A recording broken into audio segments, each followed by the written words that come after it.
If binge eating is hijacking your weight loss process, it is not discipline and willpower problem. It is an emotional regulation problem.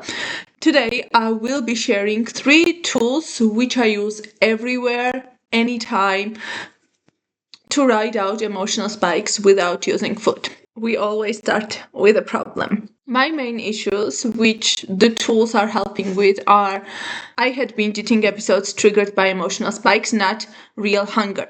By that, what I mean is that every time if you are an emotional eater or a binge eater, every time you're experiencing emotions strongly, you feel like you're hungry.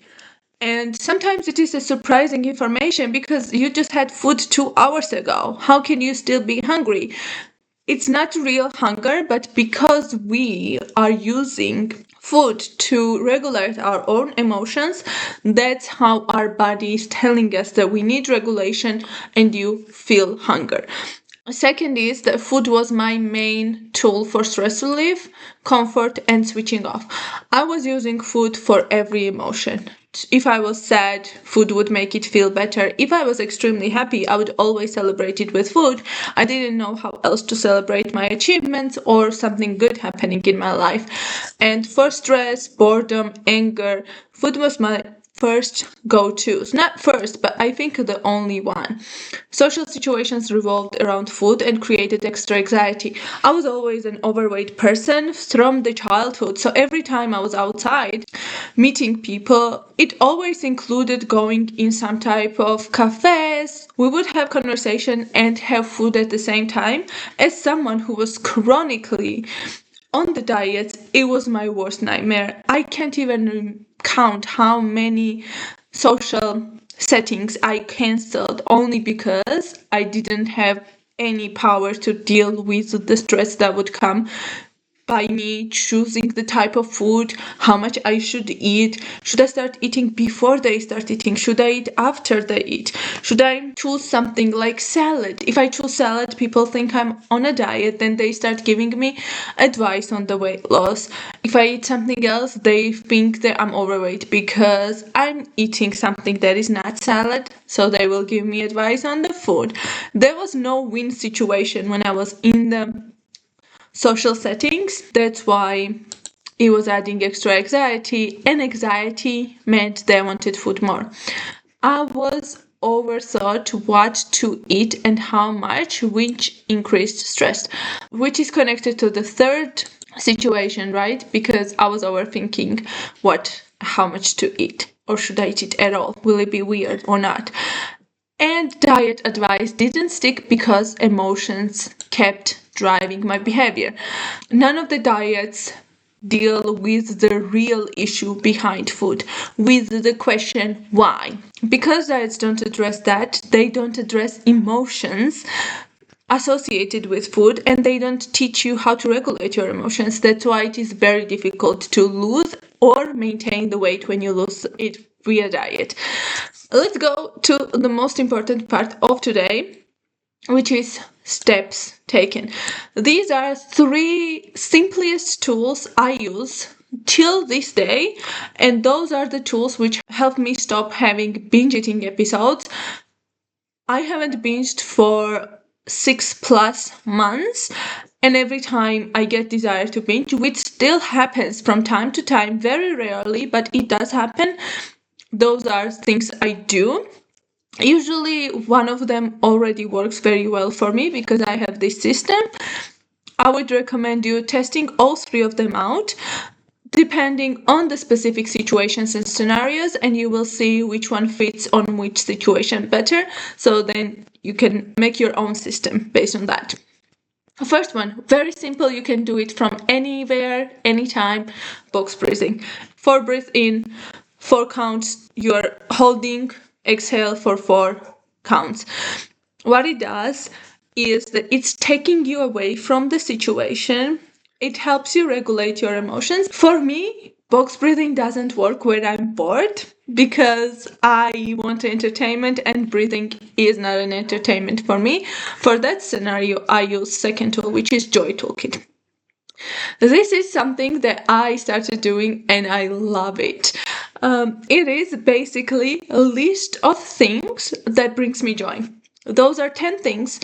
None of them has to be food or related to food, like going to cafe and read book. It's not directly related to food, but it's very tempting because food is there. I would like to have things that do not have end goal except bringing me joy and pleasure. So every time you're feeling bored, instead of going for food, you can do one of the activities, and then if you're still hungry, you can go ahead and have a food. And the last one is name the emotion. This tool is here because box breathing and joy toolkit is very useful when you already know you are feeling emotional. Third tool is when you are not sure. Am I emotional? Do I need emotional regulation? I don't know, but I had food 2 hours ago and I still feel hungry. So first thing I will do is before I will eat my food, I will ask myself, what is that I'm feeling right now? You come up with specific emotion and you will definitely come up with at least one emotion. Name it. I'm feeling sad, for example. What is I can do to help with my sadness that is not food? Will be the second question, and you answer it. The first thing that comes to your mind, you answer it. For example, I'm feeling sad. What will help me is calling a friend and telling them how horrible day I had today. You do the activity. If you're still hungry, you're having food. 90% of the time, you are forgetting food because you already regulated your emotions. You showed them, you spoke about them, so they don't have this power over you anymore. You don't get desire to eat food anymore because situation is resolved without food. And the outcomes it will bring is fewer binge urges because food stopped being default regulator. The biggest thing that disrupts our weight loss is our binge episodes, right? And even if you're not trying to lose weight, binge episodes are very emotionally heavy and they have huge effect on us throughout the rest of the day. Emotional spikes felt manageable instead of urgent. Emotional spikes are so exacerbated that it is difficult for us to deal with them without food when you don't have tools. If you have tools, they don't feel so urgent. They feel something that you can deal with. They feel something that you can handle without handling it right now. You stop confusing emotions with hunger. This is huge one. I had no idea how often I was mixing up my emotions and my hunger. The next one is the social eating became calmer and less mentally, which leads me to the last point, which is that I've been binge-free for 6 months. I haven't had single binge episode for 6 months, which brings me to our conclusion that binge eating often works because it changes your state fast. It gives you resolution extremely fast. When you build new ways to change your state, food loses its value, and now you have more options. That was all for today. If you want to become part of the free community where we discuss binge eating and weight loss all the time, feel free to join my Skool community, which will be in the description. And I will be seeing you tomorrow. Bye.